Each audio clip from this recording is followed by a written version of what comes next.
Bien, chicos, en este ítem número 12 les están consultando por el perímetro del triángulo de EF. Entonces, recuerden que el perímetro conceptualmente es la suma de las medidas de los lados del polígono que ustedes están analizando. ¿Ok? Entonces, tenemos que determinar las medidas de los lados de este triangulito de EF. Ok, entonces vamos a trabajar de la siguiente manera.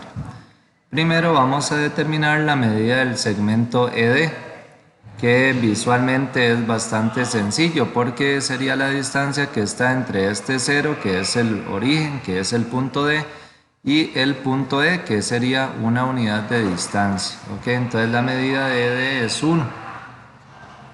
Luego necesitamos la medida del segmento EF. Ok, yo voy a trabajar aquí determinando la medida del segmento EF. Para esta voy a utilizar la siguiente teoría. Aquí se forma un triangulito rectángulo.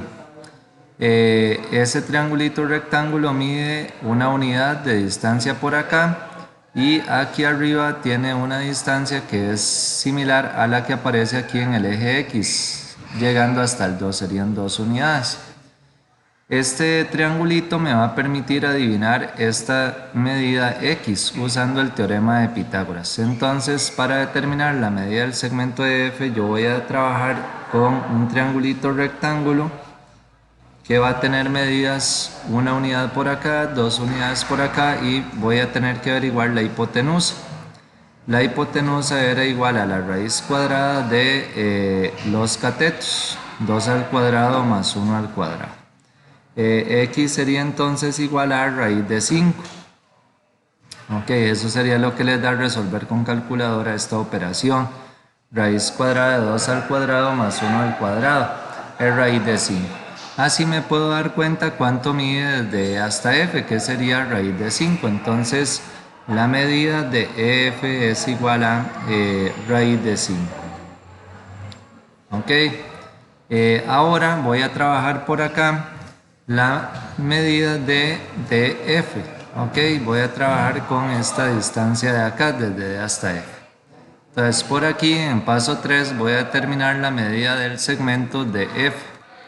Para eso voy a utilizar la fórmula de distancia entre puntos en el plano cartesiano. Ocupamos recordar que la fórmula de distancia entre puntos es aquella que decía raíz cuadrada de x1 menos x2 al cuadrado más y1 menos y2 al cuadrado y le sacamos raíz. Ok, entonces recordamos que las coordenadas del punto D son 0,0, es el origen del plano cartesiano, y las coordenadas del punto F serían entonces por acá 2,2. Ok, este sería entonces x1, y1 y este sería x2, y2. Ok, y entonces por acá vamos a aplicar la formulita. Entonces la medida de DF segmento sería igual a, entonces vamos a escribirla por acá, sería x1 sería 0 menos el x2 que sería 2 al cuadrado más y1 que sería 0 menos 2 al cuadrado, y entonces la medida del DF sería igual a, vamos a resolver ese asunto con calculadora.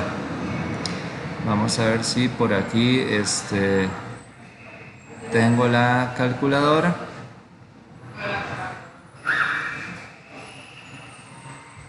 Ok, entonces estábamos trabajando por acá, sería raíz cuadrada de 0 menos 2,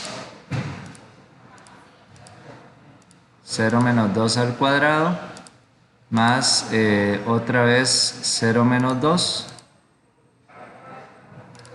al cuadrado, y eso nos daría igual a 2 raíz de 2. La medida de DF entonces es 2 raíz de 2. Quiere decir que ya el perímetro completo de esta figura sería entonces, vamos a escribirlo por acá. La respuesta sería que el perímetro